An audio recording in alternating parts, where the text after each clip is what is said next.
ایک فوٹیج جو ہے وہ یہ شارجہ کی فوٹیج بتائی جاتی ہے۔ متحدہ عرب امارات کا جو ایک شہر ہے دبئی کا، بالکل دبئی کے ساتھ ہی جو شہر وابستہ ہے، وہ جناب اس کے اندر جو ہے یہ دھوئیں کے بادل اٹھتے ہوئے دکھائی دے رہے ہیں، اور وہاں پہ بھی جو ہے وہ ایران کی جانب سے اٹیک کیا گیا ہے۔ متحدہ عرب امارات جو ہے وہ ایک ایسا ملک ہے اسرائیل کے بعد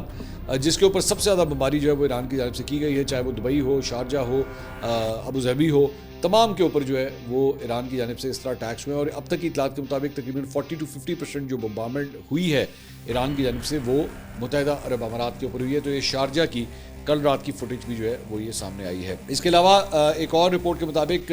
اقوام متحدہ کا جو نیوکلیئر واچ ڈاگ ہے، جو ان کا ادارہ ہے جو بیسکلی نیوکلیئر ایکٹیویٹی کو مانیٹر کرتا ہے، اس نے یہ کہا ہے کہ جی ایران کا خنداب ہیوی واٹر پروڈکشن پلانٹ جو ہے وہ اب اس وقت کام نہیں کر رہا، کیونکہ اس کے اوپر جو ہے بمباری کی گئی ہے۔ یہ رپورٹ ویسے پہلے بھی آئی تھی، لیکن اب اس کو اقوام متحدہ کا یہ جو ادارہ ہے یہ بھی کنفرم کر رہا ہے کہ ہاں جی وہاں پہ اس سائٹ کے اوپر جو ہے وہ بمباری کی گئی ہے۔ البتہ یہاں پہ فی الحال نیوکلیئر مٹیریلز جو ہیں وہاں پہ نہیں ہے، تو کسی قسم کی ریڈیشن لیکیج کا جو ہے وہ کوئی ڈر نہیں ہے، وہ تمام سامان جو ہے وہ آلریڈی وہاں سے نکال لیا گیا تھا۔ لیکن اس کے بعد اب یہ جو پلانٹ ہے اب یہ مزید آپریشنل نہیں ہے، ایران کا یہ جو پلانٹ میں آپ کو رپورٹ کر رہا ہوں۔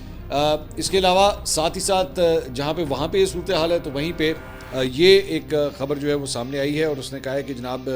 اسرائیل کی ایک کمپنی نے کہا ہے کہ اس کا جنوبی اسرائیل میں واقع کیمیکل پلانٹ ایک ایرانی میزائل کے حملے کا نشانہ بنا ہے، تاہم کسی کے زخمی ہونے کی اطلاع نہیں ملی، اور نقصان کا اندازہ جو ہے وہ ابھی لگایا جا رہا ہے۔ تو یہ فوٹیج جو ہے وہ سامنے آئی ہے جہاں پہ اسرائیلی کیمیکل پلانٹ کو جو ہے وہ نشانہ بنایا گیا، بالکل اسی طرح جس قسم کے اٹیکس جو ہے وہ ایران کے اندر کیے جاتے ہیں، بالکل ویسے ہی اٹیک جو ہے اس کے بعد اسرائیل میں یا خلیجی ممالک کے اندر جو ہے وہ کیا جاتا ہے۔ تو یہ